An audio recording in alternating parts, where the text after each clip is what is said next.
Hi, everybody. Today's Monday, April 7th, 2025, and our friend Tony Norfield is back with us. Welcome back, Tony.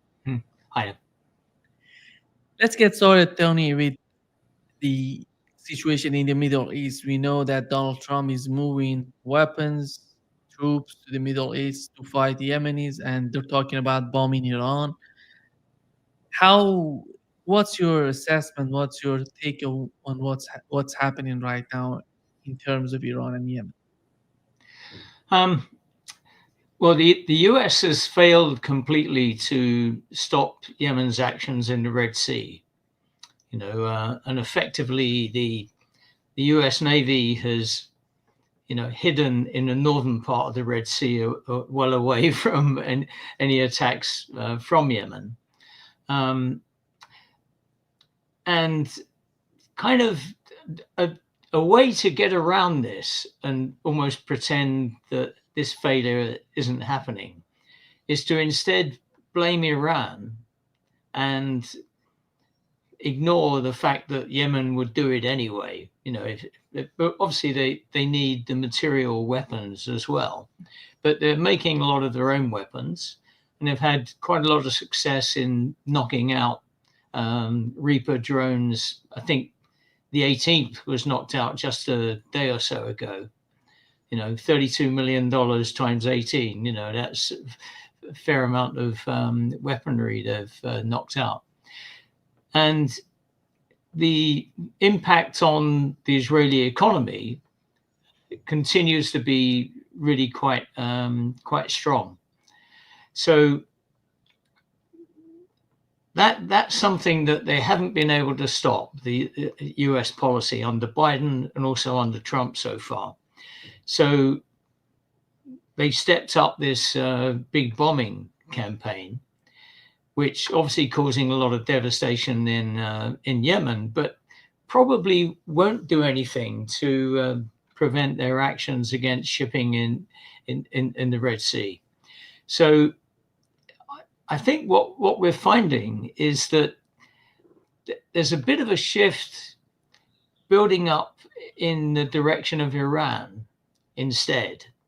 So probably with the idea that if they stop Iran supplying any weapons, and presumably they're not probably supplying that much over the past quite long period, it would have all have been observed pretty closely if they were. But the angle coming from Trump is more or less to do anything to benefit the Zionists, essentially. And, we've spoken about this before, but he gets a lot of money from Zionist funders, the Adelsons and various other people. And the US still sees Iran as a big problem for them in the region. And they've had successes in the sense of, overthrowing the government in Syria and screwing up Lebanon. But presumably the emphasis is now shifting to Iran. And how that plays out, I think, is, obviously going to be critical, because there's no way that an attack on Iran by the US, let alone if Israel got involved in that as well, there's no way that that kind of attack could be limited to just, the US sending missiles or something and then nothing else happening in return. All of the US bases in the Middle East would be affected, probably hit fairly easily by the Iranians, who haven't done that so far. And Iran has threatened that, or told basically the Gulf states, which have US military bases, that if their bases are used, then they would become targets. If their bases were used for attacks on Iran, then they too would become targets. So, it's a pretty critical situation, but it's difficult to know whether really this can calm down, because Trump is trying his usual thing of stepping up the bullying and now saying that there's, I think it's about a month or something like that, or a couple of months to come to some kind of deal, or else, the worst bombing in the world will happen in Iran, that sort of thing.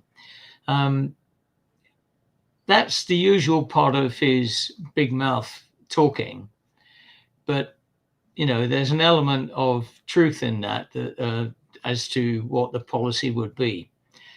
So, it opens up all kinds of things in not simply the military actions, but also Iran is able to close off the Strait of Hormuz if it wanted to. And as you may know, a great deal of oil, something like 20% of traded oil, goes through the Strait of Hormuz. Not simply from Iran, it's from Saudi Arabia, UAE, and Qatar, for example. And liquefied natural gas also comes through that route. And it would be pretty easy for Iran to close that off if it wanted to. They haven't done so far, but it's something that would be a fairly easy extra tactic in their response if they wanted to. What is the impact on the West if such a war happens between the United States and Iran? Who's gonna suffer the most? Is it gonna be Israel, Europe, or the United States? We know that Iran would be one party that would suffer from that. Yeah, sure. Well, certainly Iran would suffer, but the impact would be worldwide.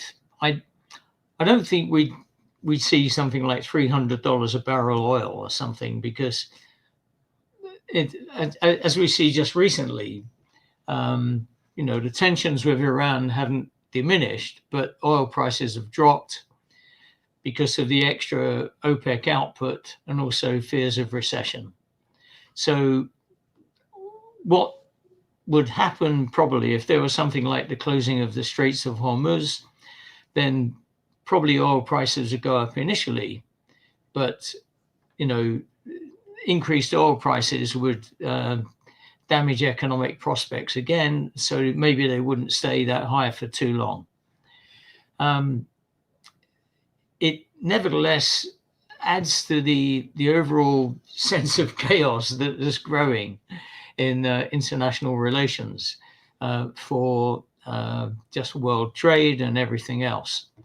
And the fear of further conflict would just upset investment plans and all these sorts of things. So even if there isn't a direct impact on Europe, for example, in terms of necessarily that much reduction of oil supplies or oil and gas supplies, it would still have an impact on business sentiment and everything else there. Yeah. And do you think that Europe has anything to say to the United States in that term, in the policy in the Middle East, or Europe is totally missing from the picture? It's not so much missing as agreeing. So they're not doing necessarily a great deal on top of what the US is doing. But they are, for example, backing the genocide in Gaza. They're endorsing everything else that's going on in the Middle East region. And you've had Macron, I think it was, or some other French minister going to Lebanon, where they have former colonial interest.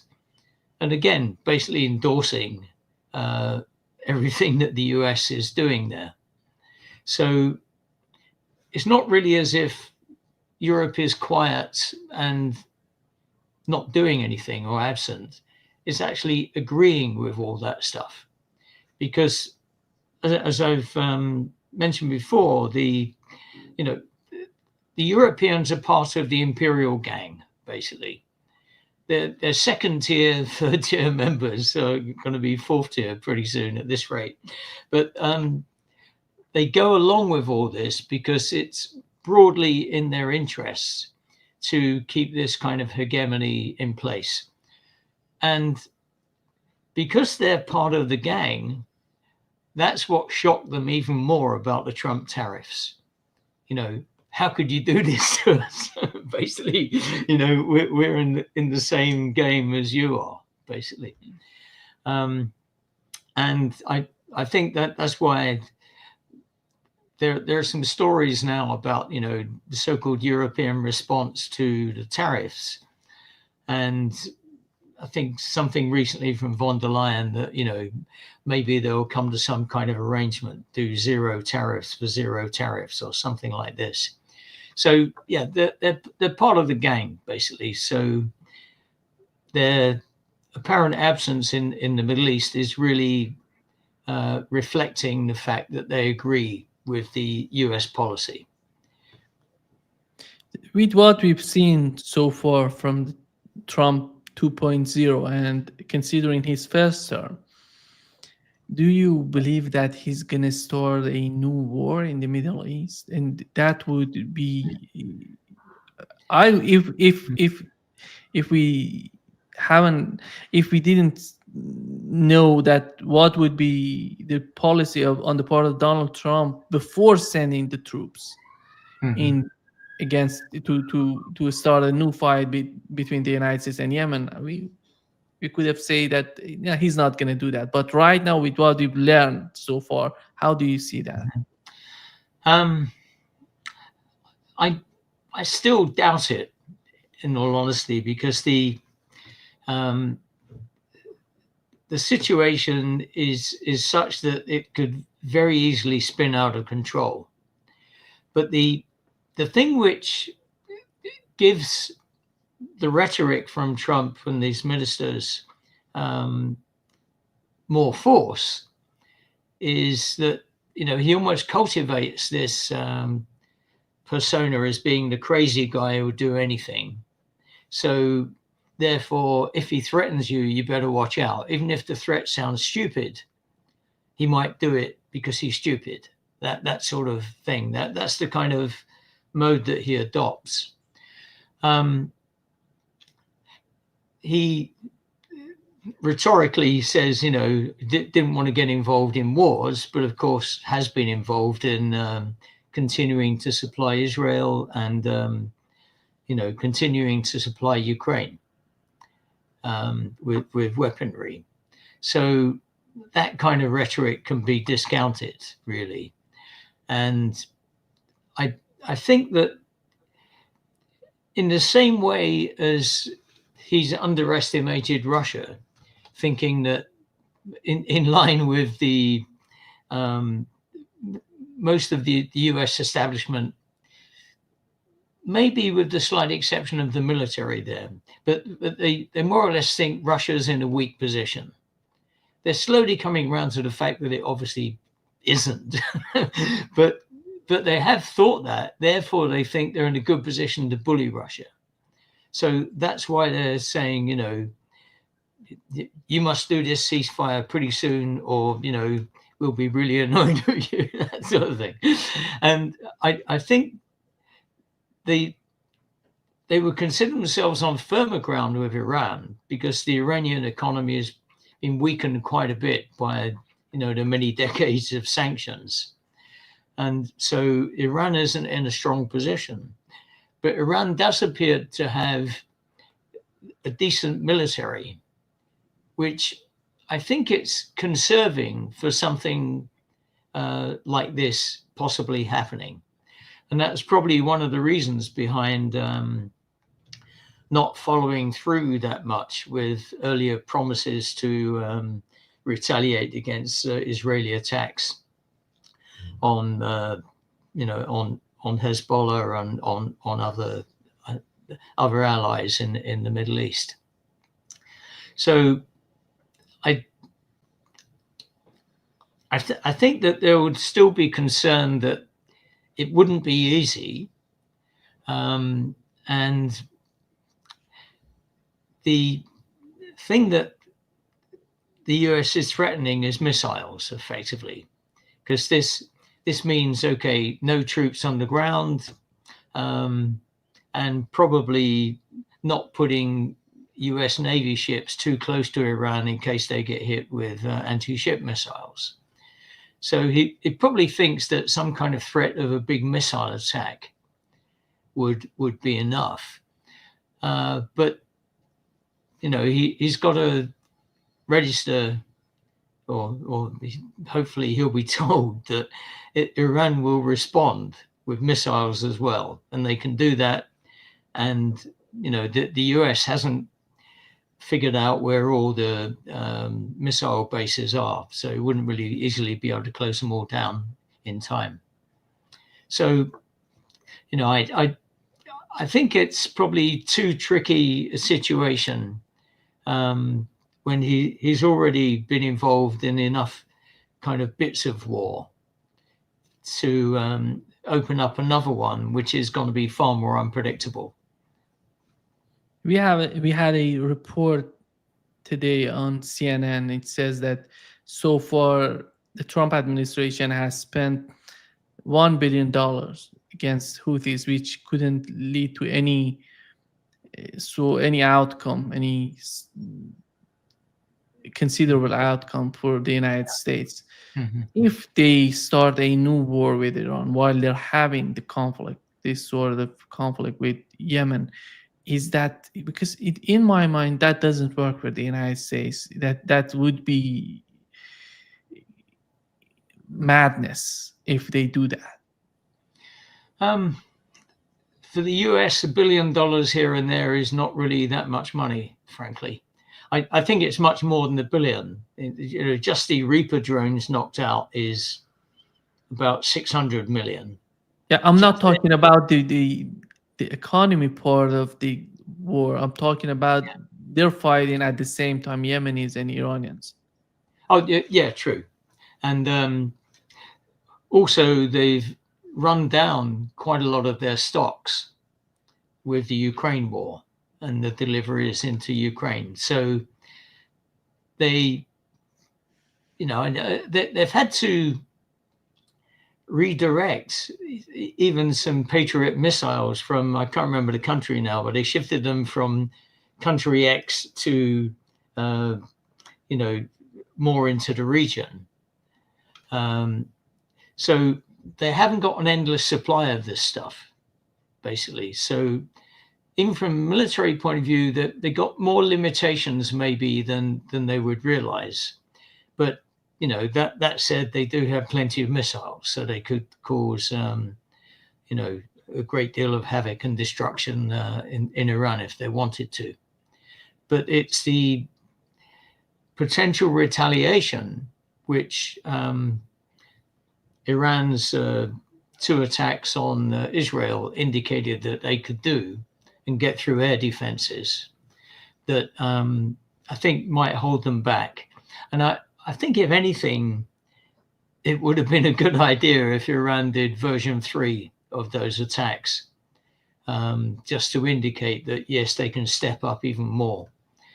There have been various reports about, new special weapons that Iran has got. But, until these are shown to be real, they're not going to do anything really in terms of deterring the US from action that it might want to take. We know that Zelensky during the conflict in Ukraine was talking about that if Russia defeats us, you're going to be the next target of Russia. It seems that Netanyahu, in that sort of game, the old game, he learned it from Netanyahu, the old game of if Iran defeats us, the next target would be the United States. But Netanyahu, in his recent visit to Europe, to Hungary, he said something so much amazing to me, that he's now talking about the threat coming from Iran and going to Europe. Here is what he said. I want to know what's your take on the way that he's talking about. The Iranian axis, the Iranian terror axis, which threatens not only us, but Europe and many of our neighbors in the Middle East. We're committed to doing so. And by doing that, we're also protecting Europe. How are they protecting Europe? What is the threat and the axis of resistance or Iran coming to Europe? There isn't a threat to Europe, basically.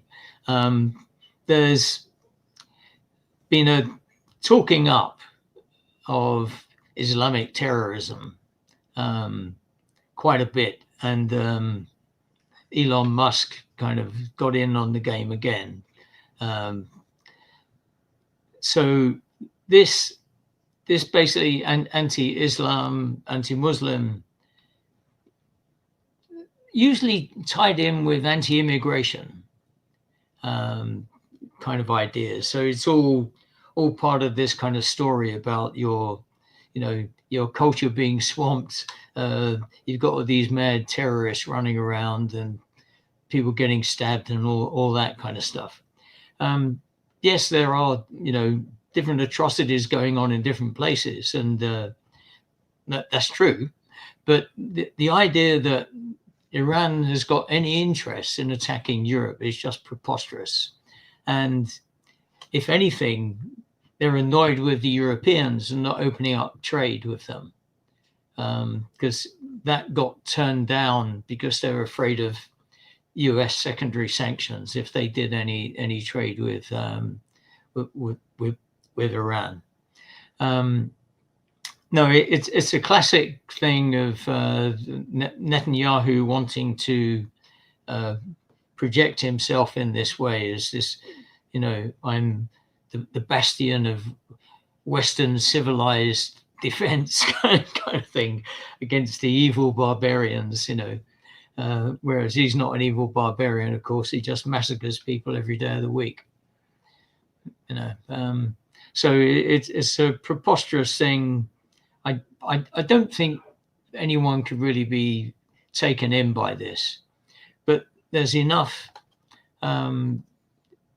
pro-Israeli Zionist hegemonists knocking about in Europe in the political echelons to, probably go along with this and, see Israel as being an important bastion of Western support in that region that they want to continue supporting. That's what they've been doing. Tony, when you look at the strategy of Europe, or I'm talking about the grand strategy, the strategy that everybody agrees on, and the strategy of the United States, considering two, I would say, key countries, Russia and Iran. These two countries they cannot separate one from another, in my opinion. And they have to deal with these two countries. How would they see these two? Are they gonna make some sort of compromise and cooperation for a long? You've mentioned the tariffs that the Trump administration has announced, and they're huge. And everybody knows that he tries to do something to shake up the United States, the economy of the United States. To what extent he's going to be successful, nobody knows. But the main goal is China, after all. Yeah. The goal in Ukraine, I would say the main goal, the chaos that they're just trying to make in the Middle East is because of China, because they want this region to be in continuous chaos, because that would influence China in a long run as well. Mm-hmm. But how are they going to plan? Are they going to, as we saw with the continuation of the conflict, wars in these two fronts, or they're going to change their attitude? How do you see that trend, that sort of strategy? In terms of the people politically in charge, there's no sign at all of any change, frankly, in the UK or in the EU. You have in the EU, say, Slovakia and especially Hungary, who doesn't go along with these policies. And, you have recently Hungary and Slovakia and Serbia, possibly doing some kind of alliance, which would freak out the Europeans, frankly, even though it probably doesn't amount to that much, but it's going outside the normal kind of policy. The opposition to what's happening, that's growing, and you're seeing oppositional politicians gaining ground in a number of these countries, but it doesn't really have any effect yet. So, for example, in Germany, you've got the more aggressive approach from the new chancellor, even though he doesn't have that much support electorally. They're the biggest party, but not by much. And you've got plenty of opposition to it. But the German policy still is going for kind of a rearmament, quite a big rearmament against Russia.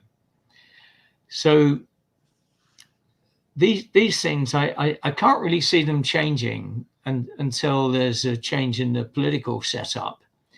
And they haven't had enough of a setback. They've had an economic setback for sure, but that hasn't really changed their policy. It's made a lot of ordinary people angry with the policies, but not enough really to change the political ruling structures in these countries. And I can't really see much change in that, really. And the Europeans have had an anti-Muslim view for a long time, so they're going to remain anti-Iran anyway, basically. Even though there were signs of economic deals, many years ago now, before the big sanctions started getting going, being pushed by the US, but they've pretty much died away now. So, yeah, I can't really see any sign of a change in that, and the possibility of change, even on the part of the current elite, might come simply because, from their point of view, US policies now are becoming so erratic and damaging for them that maybe they'll start trying to think we need to do something different.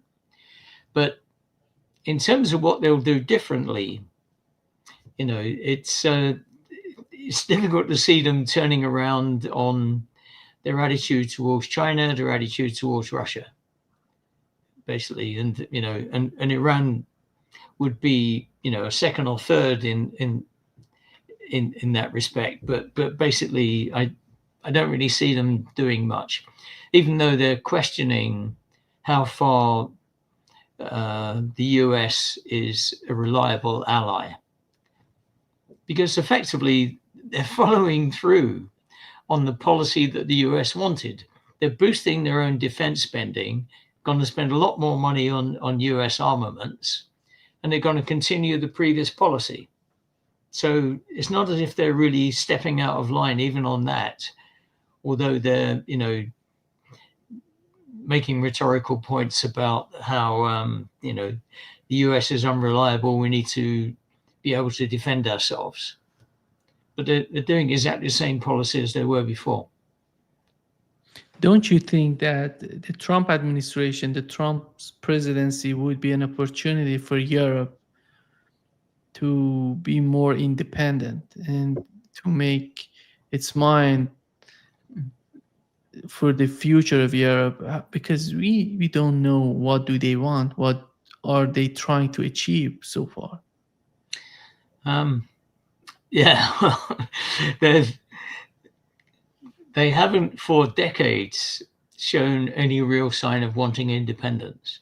And as a good sign of how that turned around, you had Macron, must have been before 2022, but I can't remember exactly when, maybe in the 2018 to 2020, that kind of time, talking about NATO being brain dead and we need to sort out our own defenses. He was doing that from a French point of view, wanting to gain more political weight in Europe, because France always sees itself as second to Germany and doesn't like it that much, and instead pushes the political angle that Germany being more secondary on. But Macron changed his view on that, of course, because he's gone along with all the build-up of NATO. To an extent, you get, to some extent, you do get moves to build up maybe a military running a little bit more independently of US-run NATO, but they realize most of their weaponry is dependent upon US systems.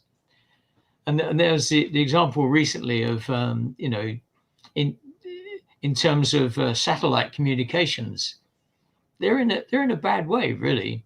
I think it's a company called Eutelstat that they, fearing that Elon Musk's Starlink might disappear for the Ukrainians, we're going to replace it. And it turns out they've only got a couple of thousand satellites anyway that wouldn't be anywhere near enough to replace the system that Musk has got in space. So anything from guided missiles, the communication systems, the whole setup and linkages in NATO, it's all very much tied into US weaponry and the US command system, basically. So yeah, they might want to build up some things, but it would take quite a long time. Maybe that's an implicit plan of their rearmament strategy for the next 5 years. I haven't really seen any indication that it is, but this build-up of European weaponry in the next 5 years, trying to build up more production capacity, well, they've got a long way to go, basically, because they've now depleted most of their stocks by handing it over to Ukraine. And in the case of Ukraine, do you see the reason that Donald Trump is just playing around with the case of Ukraine is because of the deal between the United States and Ukraine? And what does Ukraine have to offer to the United States? And what is the importance of that deal in the eyes of the United States? It's basically a stupid deal if it regards the minerals, because a lot of the minerals are in Russian-controlled areas. Russia has, in any case, said that they're happy to do some kind of deal with US companies in terms of mineral extraction and things like this, So that was quite a clever tactic by Putin to say, well, we could offer this as well, because the quality of the mineral resources is not very good, and but that's something that Trump, with a kind of pocketbook mentality, he thinks they've given them $350 billion, so he wants the money back. And then he wants control over a lot of the other infrastructure resources. But, it looks a bit unlikely that even Ukraine would put up with that. And the deal hasn't come through, and the US is annoyed about it. So it's this kind of, it's funny, you can't even really call it a calculation, because it's a calculation with no solid numbers, basically, that the Trump administration is doing. the resources aren't there. They're not as economically viable as he thinks. And, there's no way that they'd be in a position to do that kind of investment. And it's, the wrong parts of the country, et cetera, et cetera.